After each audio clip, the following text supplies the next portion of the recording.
29 ka mga SK councilors sa Oroqueta City nagmalampusong gipailawom sa mandatory training. Ania ang kompletong detalye. Ubos sa provision sa Republic Act 10742 o ang SK Reform Act of 2015, gikinahanglan ng SK mandatory training alang sa mga opisyal sa SK. Mao kini ang usa sa mga resikitos sa mga bagong napiling sangguniang kabataan councilors nga makalingkod sa ilang katungdanan. Kini aron mapausbaw ang ilang katakos sa paghimo og pagpatuman sa ilang obligasyon base sa nakalatid nga balaod. Gitunga sa tulo ka bahin ang 329 ka mga bagong napiling SK councilors sa 47 ka barangay sa Oroqueta City aron muhunob ang leksyon nga gustong isilsil sa ilang mga alimpatakan sa mga bagong batanong leader.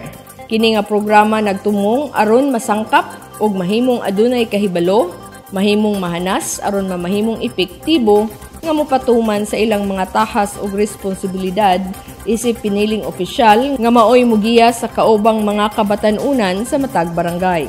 Ang unang batch gipahigayon niadtong November 25, diin adunay 16 ka barangay ug mikabat sa 112 ka mga SK councilors nga mitambong. 119 usab ang second batch nga gipahigayon niadtong November 26 nga gilangkuban sa 17 ka barangay ug ang last batch gipahigayon niadtong November 27 nga adunay 98 ka mga SK councilors sa 14 ka barangay ang mitambong sa naasoyng mandatory training. Nalingaw ang mga SK councilors sa unang activity nga gihatag kanila nga mao ang getting to know each other aron ilang mailailang ilang kaubang leader sa matag barangay aron sa ingon daling maangkon ang kahiusahan. Sa mensahe ni Oroqueta City Mayor Lemuel Merrick Macosta, iyang gipaabot nga kinahanglan nga makahiusa ang SK, barangay opisyal ug ang mga lokal nga pangagamhanan sa usa ka direksyon para sa kalambuan. We must work as one.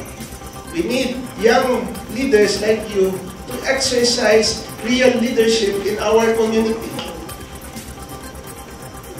Leadership nga makahimo og meaningful change sa unsay inyong gusto nga direksyon mahitabo sa inyong tagsa-tagsa kaugalingon, sa inyong pamilya, sa inyong komunidad, sa atoang syudad, sa atong probinsya o sa nasod Pilipinas.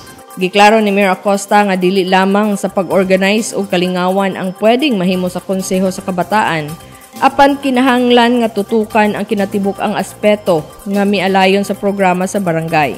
Ablihan ang tagsa-tagsa kaunahuna para sa pagdawat sa kabaguhan. Gamiton sa insakto ang kahigayunan nga modumala sa kabatan-unan ug tun-an ang mga pamaagi o estratehiya nga moresulta sa malambong pagdumala.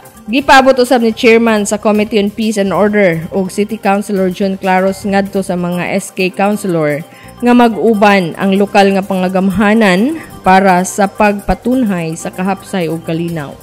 Try to partner with you in coming up with a plan involving pagtutok sa maintaining the peace and preventing the proliferation of illegal drugs. Ang SK mandatory training gipasiugdahan sa Local Youth Development Office nga gipanguluhan ni Mark Anthony Artigas ug sa pagpakigtimbayayong sa Department of Interior and Local Government. Pinaagi ni City Local Government Operation Officers, CLGOO, Jeannie Villagonzalo, ug sa kagamhanan sa Dakbayan. Ang training naglakip sa nagkalain-laing modules o session aron mahibalo ang mga bagong SK officials kalabot sa Decentralization and Local Governance nga gidumala ni CLGOO Villagonzalo, SK History ug Salient Features nga gidumala ni LYDC Artigas, Planning, Budgeting, Minutes and Resolution, Peace and Order Overview ug Code of Conducts and Ethical Standards nga gidumala ni Human Resource Management Officer 4 Juliette T. Diadola. Ang pagkapakyas sa pagtambong sa mandatory training mahimo kining igong sukaranan aron madisqualify ang usa ka opisyal sa SK o miyembro nga dili na makalingkod sa ilang katungdanan.